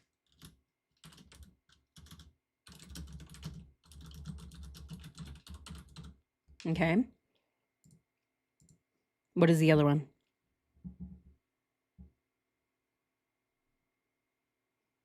What is the other reason that we don't think? She wanted Nico gone? Mm-hmm. Guilt? Okay. It could be, right? Yeah. Guilt, right? She's feeling guilty.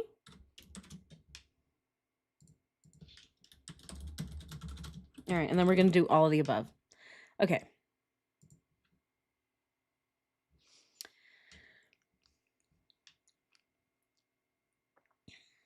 I don't think that she was smart enough to stick to the script. I think she never planned on Nico living. Okay? Yeah, so if you don't think that she ever planned on Nico living, it's because Nico was the true catalyst, which is what I think. Of course, with her, I think she always knew. She always knew that Chanel was pregnant and that she was having a baby, because obviously Chanel kept posting these, photos of boy baby clothes, and she kept tagging Chris on them, so she knew. But I think to her, the baby was never going to be born. Again, because she's the one who wanted to give him a first son. She's the one giving Chris a bunch of firsts. Again, according to her own text messages between her and Charlotte, she told her that she did not want to be second fiddle to anyone. Oh, he's been there, done that. Oh, every man I meet is either has commitment issues or already has a family, is what she says. She knew. Yeah, Nico was the true catalyst. I agree, Elholt. Chris is not smart enough to think up Oxy. The ultimatum was, you get rid of your family. I don't want to deal with them. And then you and I can be together. Yep, I agree. It was a secret. All right, Lazy guys. dog, and the only thing she really remembers that's new there is that they briefly spoke about him opening up a new bank account without Shanann for him to sock away some money for his new start. From there, she skips right over Sunday and doesn't bring up anything about the 111-minute phone call. And the next thing she talks about is Monday, August 13th. She remembers that on the 13th, she again suggested that Chris get a second bank account without Shanann on it. It's just a little bit strange to me because Yeah, do you guys see that? Your family is missing, Chris. Open a second bank account. Duh. Oh, hold on. Your wife is missing? Pawn it, man. Pawn the ring, Chris. You can get some good money out of it. I pawn shit all the time. Yeah, I steal all of my aunt's furniture, her appliances, and her batteries. And I get really good money from it. Again, who in their right mind is going to be telling their boyfriend to open another bank account when their wife is missing? Really? She's telling him to also pawn the ring. His wife is missing. She might come back What happens if she comes back and there's no ring because he already pawned it? Again, none of this makes any sense. Get a second bank account without Shanann on it. It's just a little bit strange to me because this is after the cops have been there and she knows that they're looking for Shanann and the girls. In previous episodes of this series, we've already gone over August 13th and all of her phone calls in detail and everything that was in Discovery. So I'm not going to go into all of that, but there were a couple things in this new information dump that she gives that are worth hitting on. The biggest, most obvious thing here is that NK has a long list she gives them today of texts they exchanged on Monday, August 13th. None of this is in Discovery at all. Look at this. Look, Chris Watts informed me that Shanann's friend Nichol had called them. Yeah. Nicole Atkinson had already called Fox at around 10 a.m. So Chris knew that he was about to be interviewed by the news. Chris Watts says the media is arriving. I was confused and asked him why they were there. How is she confused? Again, these are a bunch of stupid questions that Nichol Kessinger is asking. I'm confused. Why are they there? Because a whole family is missing, Nicole. A pregnant mom and 2 children are missing. Her shoes, wallet, keys, EpiPens, phone, everything was left behind and they're missing. So yeah, that's why the news are there. But look, I'm so confused. Why are they even there? Come on. I asked Chris Watts why he believed Nicole would call the cops and the media. Because the family is missing. Again, right? This is coming from a person who claims that her friends go missing every day and is just standard for her. Oh, it's standard for all my friends to go missing. I don't even care that they go missing. Sometimes they appear, sometimes they don't. He said Nicole wasn't being very nice to him. Yeah, no shit. Informed me that she was sitting in her car for the on the phone with Shanann's mom. Asked how Nicole. Oh my God! Look, Nichol Kessinger's asking, how does Nicole know Shanann's mom? What kind of question is this? Nicole, the same way that you know Charlotte's dad, right? This is such a dumb question. Why is she asking this? Right? She's playing dumb, right? What do we think? I think she's playing dumb. How? Come on. What kind of question is that? Okay, Chris Watts informed me that Nicole used to work with Shanann's mom. I asked if he thought maybe Nicole was a friend that was helping Shanann to get away for the day. Oh my God. Again, I think that they're just coming up with a bunch of other little side stories since their entire plan fell through. I think that they're trying to figure out what else can we say now that the police are there. Okay, let's try and make this still work, but let's change our plan since everything fell through. What do you guys think? What do you guys think? Remember, Nichol Kessinger tells Chris, text me when all of this is over, she says. What is all of this? What does she mean by text me when all of this is over? So she's keeping, right? She's staying on the very down low while Chris figures out what to do with police. And she says, text me when you're done figuring out, police stuff, and then we can get back together. I think this is why. I think it's because they're trying to come up with another reason why Shanann left. Right. Chris Watts says no. Why would Nicole be helping Shanann if she's the one who called the cops? I mean, yes, it's common sense. Yeah, Jerry, yeah, when you're cleared, we'll get back together. Again, right? She's letting him fend for himself. This is the woman that Chris wanted. Someone who's just going to let him fend for himself. She's going to throw him under the bus when it's not convenient for her anymore. Emily, her comments, questions don't make sense because she's trying to act like she wasn't concerned in any way. Exactly.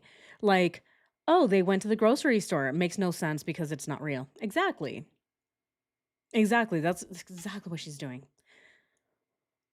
Dumb and Dumber.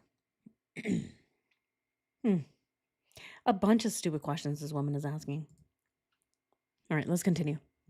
So when we're watching the police body cam footage, we see Chris on his phone pretty much the entire time the cops are there. If you look at the phone records, which we do in a previous episode from that night and during the day on August 13th, they don't connect on the phone voice to voice until after 9 p.m. So this confirms and fills in a lot of the blanks that they were in constant communication while the police were there, and for whatever reason, this is completely omitted from discovery. So, if they did recover all of the texts that she deleted from the day on the 13th, it's interesting why they wouldn't include them in the discovery when we pretty much see everything else. The very last thing she has listed on this date wise is on August 14th, which is Tuesday when he did the interviews, as we Mhm. know. And throughout all these interviews, she's talked about how this was the day that she was really concerned, telling him that she didn't want to talk to him anymore until he found his family. Look at that. Here, I'm gonna rewind it a little bit.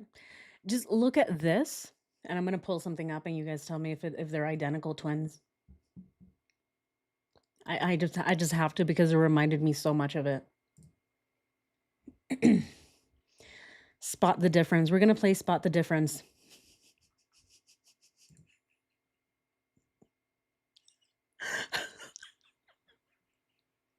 Oh man. All right, can you guys spot the difference?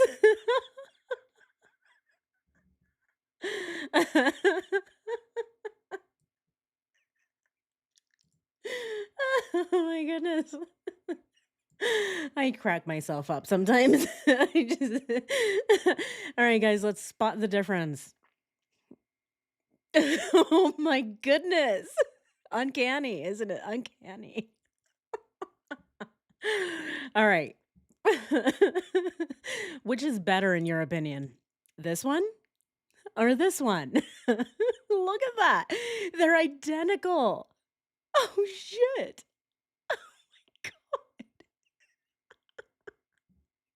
Oh my goodness.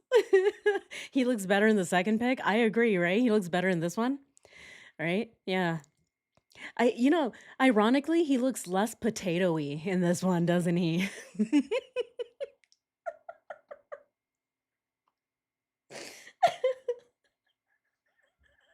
He looks less mushy, less dumpy.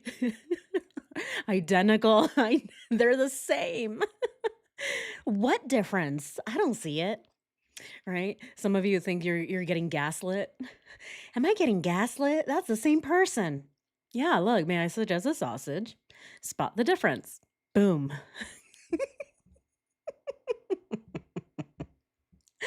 The glasses, maybe? Yeah, right? The glasses look a little different. Yeah, I see that. The hair is identical, though. The glasses are identical. The face, right? That stupid face, that grin on his look or on his mug. Oh, man. I love this. I love this. I'm so glad that we can do this together, you guys.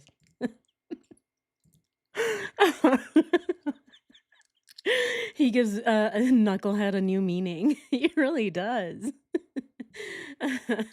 Oh, man. Yeah, too much starch. Fraternal twins, yes. Oh, man. Oh, goodness, the potato looks like a Twister and Ronnie hybrid. Yes, it does, doesn't it? It does look like a Ronnie hybrid. Okay, I look like a potato now too now, guys. Oh, man, I love this. Alright, guys. All right, let's get back to our analysis before somebody submits a complaint. Okay. Someone's going to submit a complaint. They're like, oh, I loved your video and your analysis, but then you started laughing too much.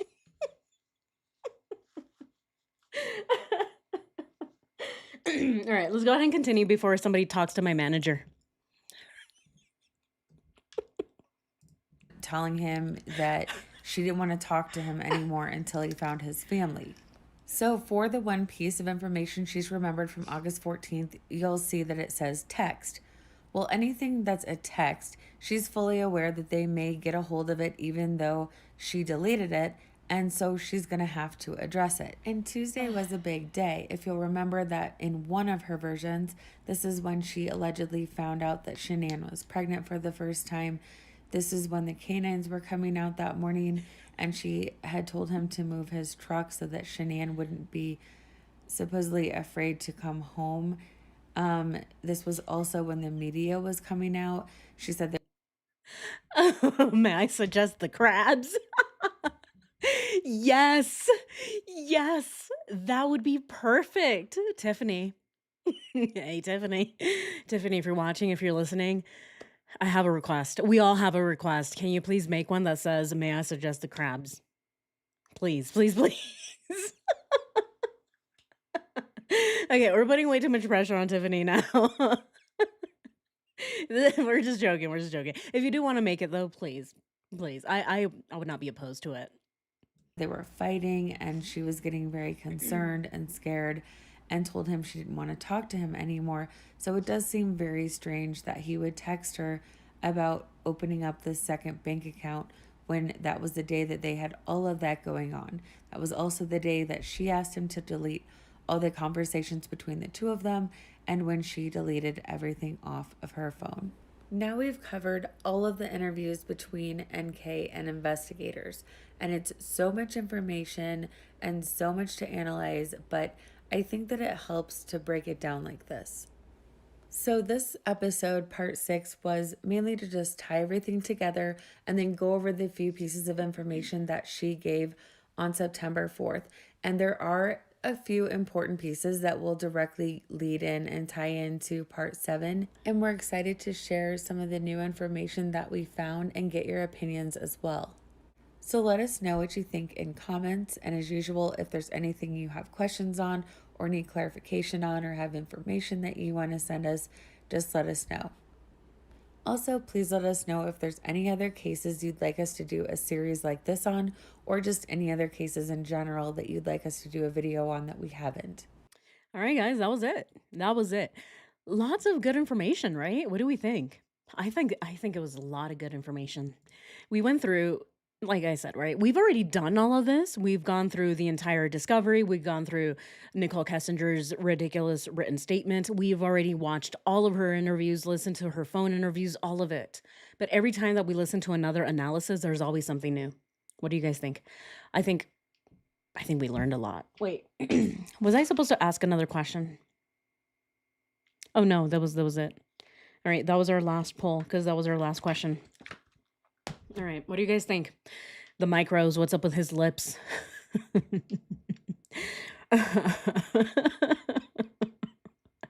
Oh my goodness.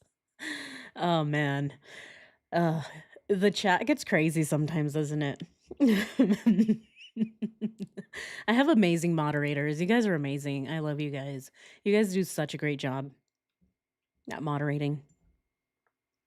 I'm not her keeper. Yeah, guys, what do we think about this? Lots of crazy stuff, right? Nichol Kessinger claiming that she doesn't know anything, yet she still knows that the mortgage payment was so expensive because it also has what is it, the homeowner's insurance on it. She's keeps bashing Shanann throughout her entire statement, right? Again, all the things that we've already went over, and they seem to track. So let's go ahead and just look at our calendar one last time here. We're still kind of stuck, I think, just as a community and as a consensus. I don't know. We're still kind of trying to figure out whether they were already seeing each other in May, or they were just flirting, or they were already intimate by then. But I still believe that the intimacy came after Shanann left. I really do. I don't know. I don't think Chris is he's a coward again, right? He's an absolute coward. I don't think that he would have been okay with being intimate with Nichol while Shanann was still there because he was afraid of her. I still think that Chris waited either until Shanann was asleep, or who knows, he probably drugged her. Who knows? But I think that he murdered Shanann when she was sleeping because he's a coward. He was not going to face her in any way, shape, or form. So I think that this is another reason why he waited until Shanann was gone. I don't think he had the balls to be able to cheat on her and go and be intimate with Nichol Kessinger while Shanann was still there. But again, that's just my opinion. That's what I think about it. But you guys let me know. He's just so garbage, isn't he? Scumbag. Both of these people, both of them. All right, let's go ahead and end our poll. Why doesn't NK mention more rooms or baby Nico? And look at this. It's because Nico was a true catalyst.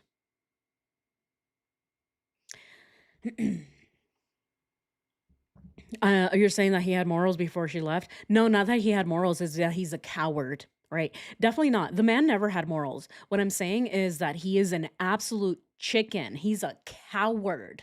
He's such a coward. He's afraid of every woman that is strong in his life that I don't think he had the courage to play twister with another woman while Shanann was still there. I think that he felt the pressure.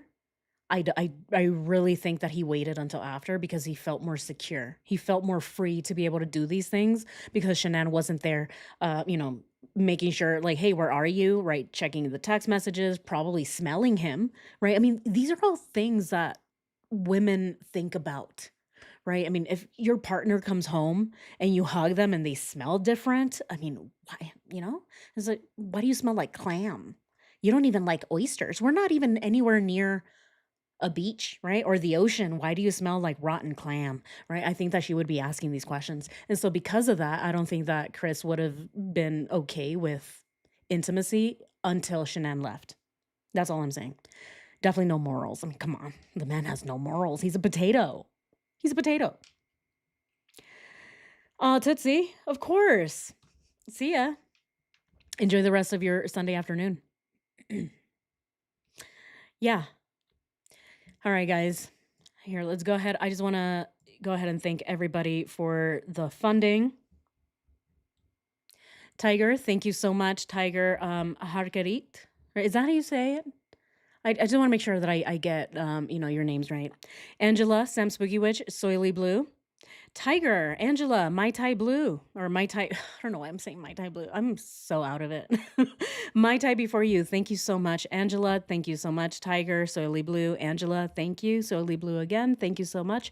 Sam Spooky Witch, Loving Lola Forever, thank you. And Angela, thank you so much. Thank you guys so much. Did I miss any? V-Bug, thank you so much. And Angela, thank you so much for the super chat. All right, guys. All right. Do you have any last minute questions or any last minute comments? Chris was a coward. He could never fight like a man. Exactly. He would never fight a man. He chose 4 defenseless people. Yeah. He chose children.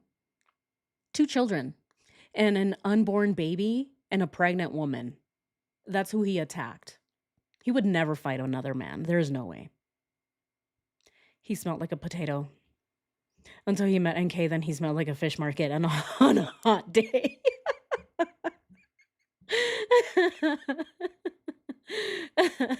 Yes, he did.